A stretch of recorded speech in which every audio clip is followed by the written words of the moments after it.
Hey everybody, this is Jason with Davis Shopworks. I just wanted to make as quick as I could video about installing like a decal or whatever. So we're going to install a Massey Ferguson logo to the toolbox that I've got. And so I'll just add a couple points in there and show you real quick how easy it can be to put one of these. I'm going to call it a sticker, but it could be a decal sticker graphic to make it easier on you using like a hinge method with masking tape. So for this, you'll need what I would say typically is 2-inch masking tape and then whatever decal that you are. If you do have odd shaped items, and I kind of touch on that for just a moment in the actual install, is you just need to try to find a straight line if you can. Worst case scenario, set the decal with a couple of little pins of the tape. You'll see me rip some little pieces off. You can put them up there. You can kind of just tack them up there and then walk away and look. And if it looks right to the whole thing, stand back pretty far, come in, whatever it takes, that little extra time that you have there and cleaning, say, some extra space, you can adjust that thing to where you want it and then say, okay, this is where I'm going to go with it. So anyway, here's the video of installing this Massey Ferguson logo. All right, so I've got my ammo box, toolbox, and this is the Massey Ferguson sticker. I just picked it up on Amazon. I actually did not measure the box for the sticker, so this is how I get started with everything. I went ahead and marked the bottom of the sticker so that is a straight edge on this decal. It's got white behind the red, so we're going to see all that stuff pop out. This kind of line through here that you're seeing is a pencil line. I just took it and set it on the angle and then drew a line across there just so I could quickly make sure that whatever distance I needed from the top of the bracket that's actually attached to a tractor. So I wanted to make sure that I stayed out of that. So whenever I placed that there, I came up to it and I had a little bit more room. I noticed if I flatten this, I come up quite a bit. So I knew that if I took this ruler and set it up on the bottom here, slid those lines underneath here, that I'd be pretty accurate to where I needed to be. Now the top of this decal is cut to the lid, and so that is not going to be a problem. So I'm going to set this, and that is pretty straight. So I'll just hold my finger on it for a minute here. Okay, well, that definitely did not prove out to be very smart. So I thought that would work out a little better. It usually does.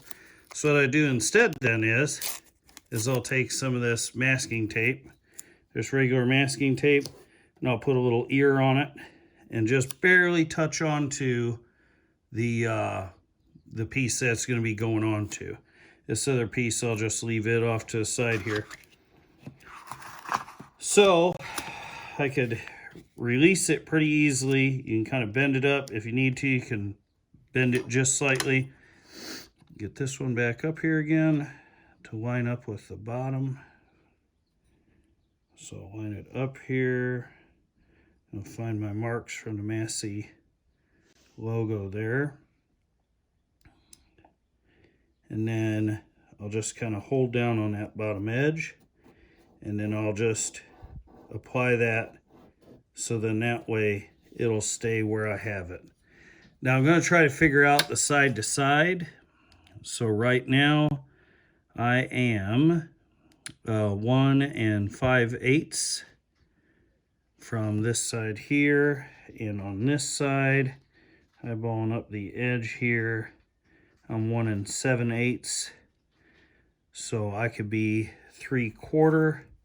So I'm going to pick this back up, reset this down here. I'll probably try to go ahead and find an edge here that I can measure off of. And I know now I'm going to be 1 3/4. So I'm going to come this way. I'm lining up on this edge by my thumb here. I'm lining it up in order to make sure that I've got it at 1 3/4. I'll hold the decal where it's at and replace that kind of holder there. Then I'm going to come back on this side again. I'll find the 1 3/4 mark and check it to the edge of the box, which it lines up off of this edge to that corner. Same thing for this edge to this corner. Should be 1 3/4, and that is right on. So now at this time, that decal is being held by a pretty wide little margin there. So that's about 1 inch wide. That's more than enough to hold this thing right where I need it to be. So my next phase is to make a hinge. Usually I'll use 2-inch tape. You could probably get by with a little less than. But the big to-do is you're bridging from your main piece over to your decal, whatever it is that you're installing. Now,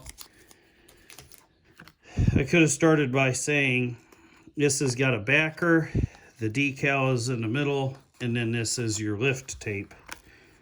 So I'm going to lift this up and fold it on that hinge. Now that hinge and everything, we're going to start from this side and start running this way, and that should go on straight. So I'm going to peel off this backer.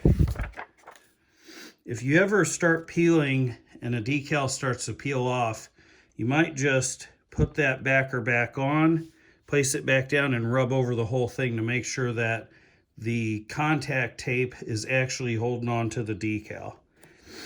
So I start in the center and then work my way out. And this is going to fold up underneath here a little bit, but I'll work my way out from there. I did clean the surface with a window cleaner prior to doing this. You can use, if you're worried about it, you can use like a credit card.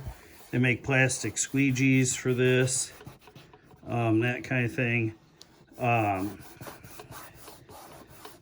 And now I'm going to start pressing a bit harder on it.